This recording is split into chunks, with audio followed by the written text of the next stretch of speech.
BJP இதை ஜனநாயகமா அணுகியதா? திருப்பரங்குன்றத்தை ரொம்ப ஜனநாயகமா எது சரியா அணுகலன்ற பேரிகார்டெல்லாம் அடிச்சு போட்டு தள்ளுறதும் போலீஸை தாக்குவதும் பிஜேபி சரியா அணுகலன்ற எது இந்த தாக்குதல் சம்பவம் எல்லாம் பிஜேபி காரங்க அடி வாங்கியிருக்காங்க. நீங்க வீடியோ எடுத்து சார் அன்னைக்கு விட்டுருந்தா மிகப்பெரிய லாண்ட் ஆர்டர் இஷ்யூ வந்திருக்கும். அதுதான் நான் சொல்றேன்.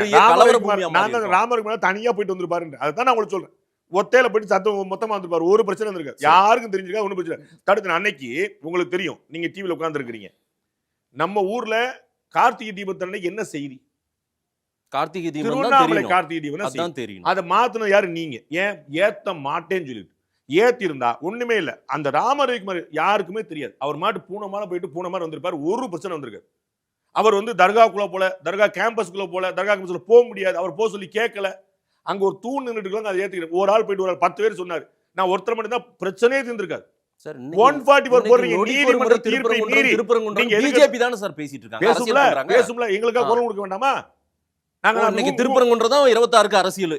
இதுதான் அஜெண்டா. நீங்க தான் அரசியலாக்குறீங்க, நீங்க தான் விரும்புறீங்க. ஆக்சுவலா நான் பலமுறை திமுகவுக்கு பாஜக அரசியல் எதிரியே கிடையாது. பாஜகவை அரசியல் எதிரியாக உருவாக்கும் திமுக. யாருக்கு திட்டம் இருக்குன்னு பாருங்க. தடுத்தவருக்கா போனவருக்காங்க?